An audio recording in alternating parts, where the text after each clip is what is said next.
It's all part of navigating being human. We're born human, we navigate through life as a human, and we die as a human. We just need to remember how to human. That's all it is. There is a big difference between the words doula and midwife. A doula historically has been somebody who was basically attending to someone else, attending to others, whether birth, death, or just attending to them in life. And they were doing so from a place more of indentured servitude or slavery. So there really wasn't a choice to make that their role. It was just more something that, was assigned to them and tasked to them. A midwife, however, it literally translates into like the mother's helper. And so we usually talk about midwifery as a birth, process, but it really is any transition, whether into this life or out of this life. And you're the person who's walking that journey with them, sitting side by side, holding hands, supporting not just the person who's undergoing the transition, but also supporting the family and the people who love them. And so to me, there's a big difference between those two topics, or those two words, the midwife versus the doula.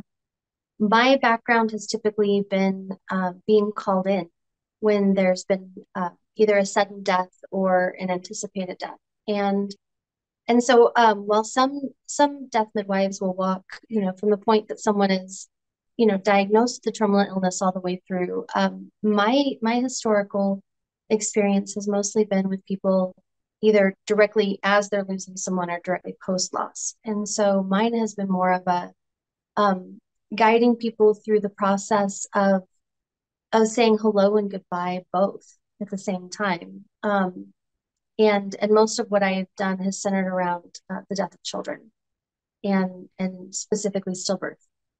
Do families, in your experience, talk to dying children or treat dying children differently than they would an adult? Well, absolutely, because our children, we're tasked with taking care of them from the time they're born. And so when we're facing the loss of a child, we're facing, this child making this transition. As adults, we want to support and we want to help and we want to, make that transition as easy as possible and do so with as little fear as possible. Which as a parent who's grieving the loss of that child, even before the child's gone, that's a really tough place to be. Versus, when we are our parents or our grandparents or, peers even are facing an illness and a death, we tend to comfort ourselves with the fact that they've lived this really great life. Look at all the things that they've done. And with our children, we're not just grieving like what is, we're also grieving what we thought would be. And I think we do that to some extent always in grief. But, with children, they're not the ones grieving what could have been. We are. And we have to just be really careful not to project that onto them. And if they have wishes that they want to accomplish, there's things that they really truly want to do. I find with children, we tend to move heaven and earth to make that happen. And with adults, not so much. It's a little harder. The logistics are a little tougher there too. What is the difference that you've seen in how other people talk to that family when they have lost a child? Always, when people say things that are maybe not helpful or very kind, it's usually because they're trying to make themselves feel better. They don't feel comfortable sitting with that parent who's just lost that child and being able to sit there in that pain. And so when I say these things, I don't say them from a place of, oh, people are dumb or people are just thoughtless. It's like, I recognize that, the whole process, the whole thought of losing a child is horrifying and unimaginable for most of us. And for those of us who've gone through it, a lot of the things that people say, especially around stillbirth, is really, really kind of cruel and completely unintentionally. But oftentimes, you'll hear people say, oh, you can try again. You can have another one, or there must have been something wrong. So, this was just nature's way of sparing you stuff. Although those things kind of make sense in the logical fashion, saying that to a parent who's just lost that precious child is really not helpful. In fact, it's the opposite. It's very hurtful. And not recognizing that, that child's life had meaning, no matter how long or how short. I personally have lost a child stillbirth. And I mean, it's been over 2 decades. But every single Christmas, there's a new angel ornament on the tree for him. Every year on his birthday, my kids and I get together and we celebrate his life. And it's not macabre. It's not, we don't just do this just because we've just always done it. It means something every year because his life meant something even after 2 decades. And, so when we're approaching something like, even SIDS, I hear it too from people of, oh, well, they can have another one. And it's like, no, you can't replace that. You can't replace that person. You can't replace that potential. And we're not just grieving that little being. We're grieving everything we had hoped and dreamed for them. We're grieving, the fact that for some people it's their very first child, and there's no terminology for someone who became a mom and their child died. So, especially with firstborns, it's like, well, who am I? And what's my identity now? Because I got so used to this identity of like moving into the space of mom or dad. And, that void that's left of what could have been, should have been, and what we feel ought to have been. Like that's a tough place. It doesn't matter how long or how short of a time that you knew that child. So for someone who's lost a child, I mean, the most powerful thing you can do is just give them the gift of your presence. Just being there, just sitting there. I mean, just saying, I have no idea what you're going through. I can only imagine, but I'm here for you. One of the most powerful things that I think most people reflect back on and say that that's what was most powerful to me is basically just, sitting with someone and using those words. Like, I can only imagine how you feel right now. And I want to be here for you as much as I can. Is it okay if I sit with you? It could even sound like, is it okay if I just come clean your house? Because I don't know what else to do. There's many ways we can show up for people when they're in the depths of their grief. And, specifically when we think about it, what does grief cause us to do? It causes us to kind of go within and stay in our own space. And how many times have we seen on the movies, people who just go to bed and don't get up for weeks? Okay, that's a real thing. So, much like when someone has a brand new baby at home, what are the things you can do? Bring food, clean their house, bring in their newspaper, go get groceries, pick up their kids, drop off their kids. Just take care of the day-to-day things so that that person can attend to themselves and their own heart so that they have the time and the space to grieve. And I really feel like this is something that we need to open a dialogue around, because death, nobody gets out of this life alive. Death it's inevitable for every one of us. And I feel like the main reason we don't know how to really interact with someone in their grief is because we haven't been witness to it. As children, we're so sheltered from it. Like a lot of people I know are horrified at the fact that I let my older children be at my younger son's funeral. I let them hold him. And they were around this dead person, this dead child. And it's like, well, but how do we grieve together? Like, we've forgotten how to grieve together as a society, as a community, as a family. And that feeling of alone in your grief is really one of the hardest things. So it's kind of circling back to what can I do? Just be present. And don't say you're going to be there for someone if you're not. That's one of the biggest things that I'd like to hammer home. If you say, oh, let me know if you need something, like mean it and show up.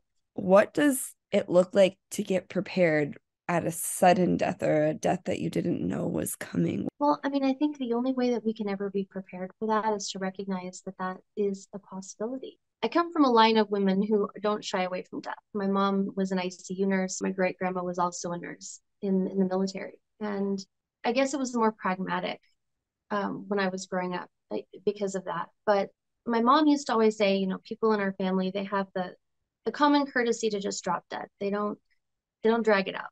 They don't make a fuss out of it. That's the Midwest humor, right? And I think it lent itself in my family to this pervasive feeling of we don't leave things unsaid. We don't let things just hang. We speak our peace. We make peace with our friends and our families. We don't just, hold grudges that last for, 20 years, because we don't know if that person's going to be there when we finally feel like saying, I'm sorry, or please forgive me. I think the only way to be prepared for, the possibility of sudden death is really just to understand that we all are going to die.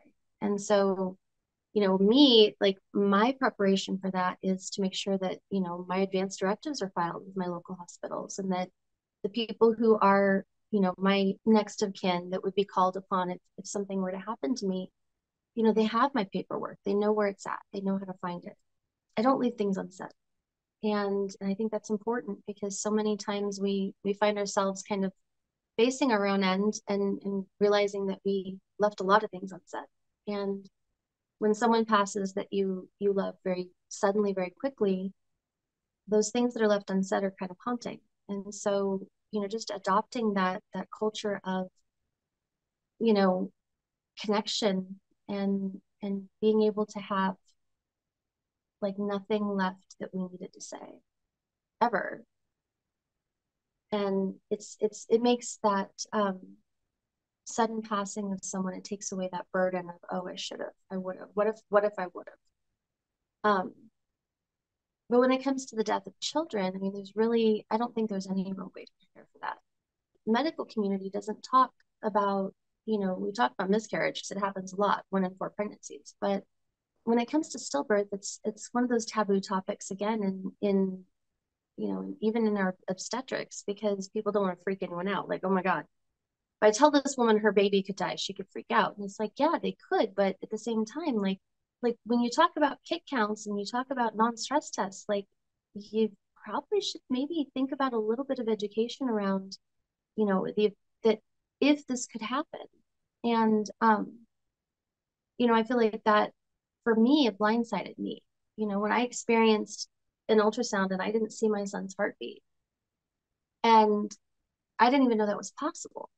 I didn't even know that that was a thing, that it could happen. And so to have some education around that, I feel like is just the kind thing to do, because then at least something possibly could happen, and you're not completely taken off guard if it does.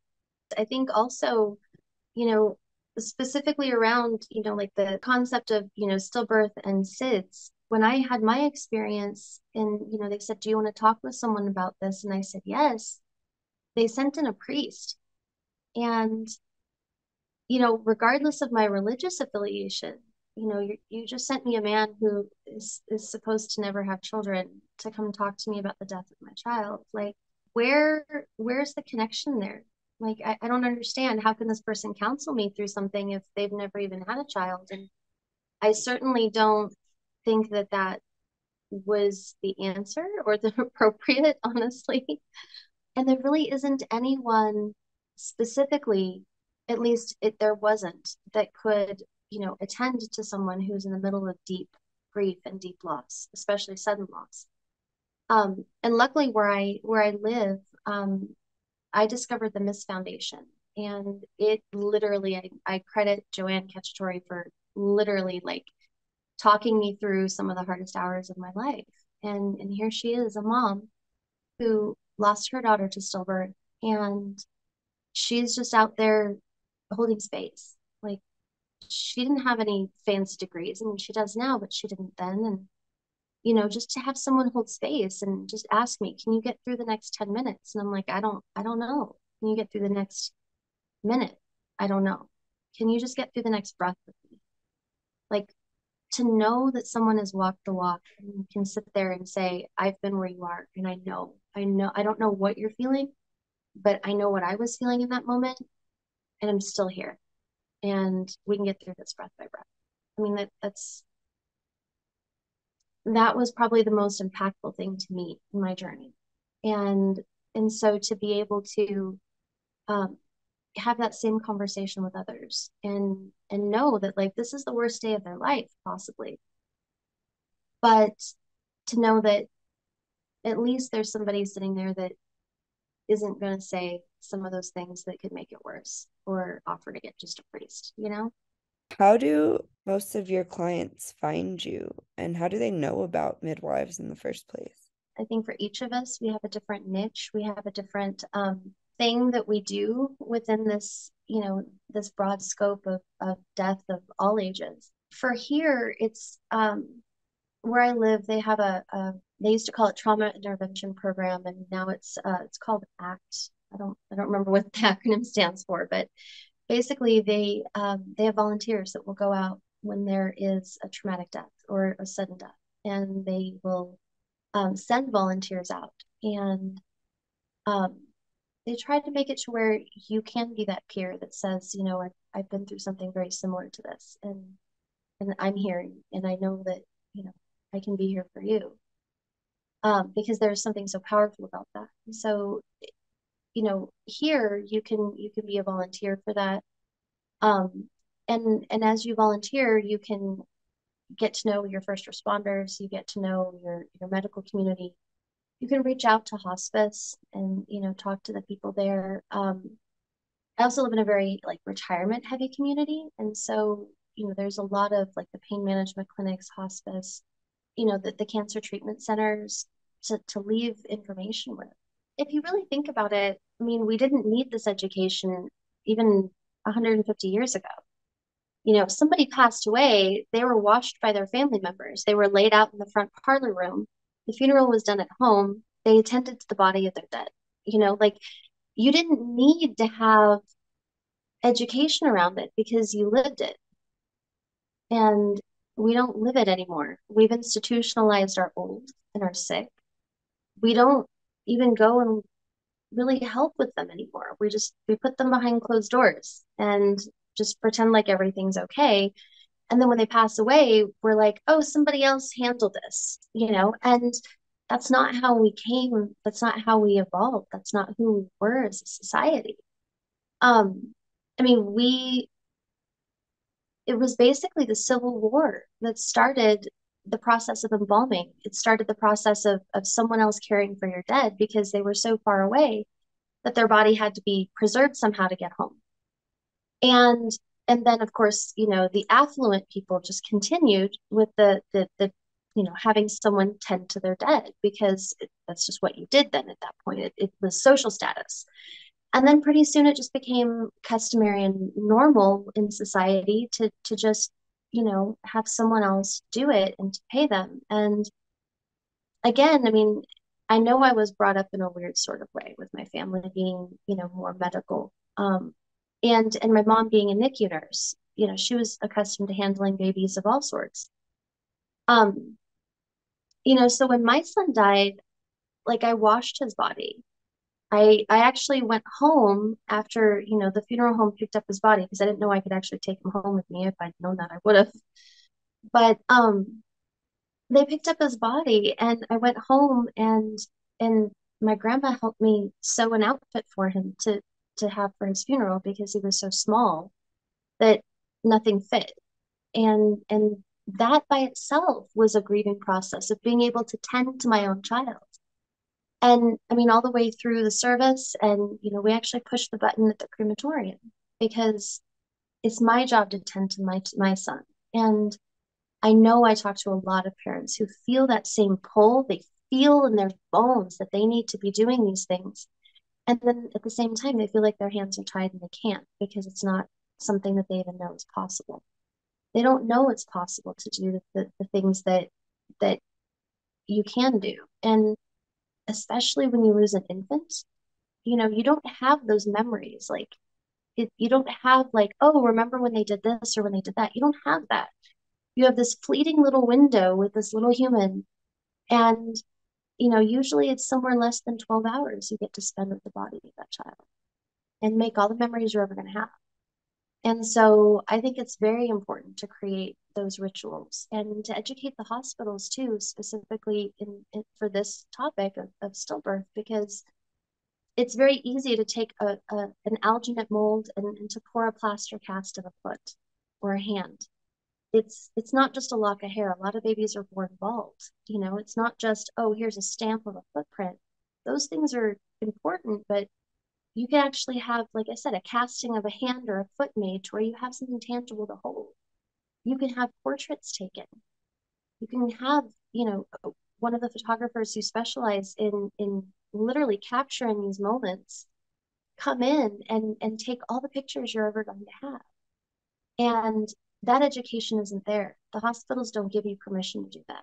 Like if you don't know that you can, you won't. And those are the kinds of things that I hear from a lot of families. I wish I knew I could do that. I wish that that was something that was offered. And so I'm happy to see, you know, all these different, you know, people who are offering these services, and I would love to find a way to get that out as well, so that if somebody is experiencing this loss and they don't get me as their, you know, as someone that the hospital calls, but there's still, you know, some kind of resource, and the hospitals are educated on how important that resource is, because it really is. It's a magical golden 12-hour window that you won't get back, and you know, to have people who've been there, done that, and can help you make those memories, any of the memories that you can, is really important too.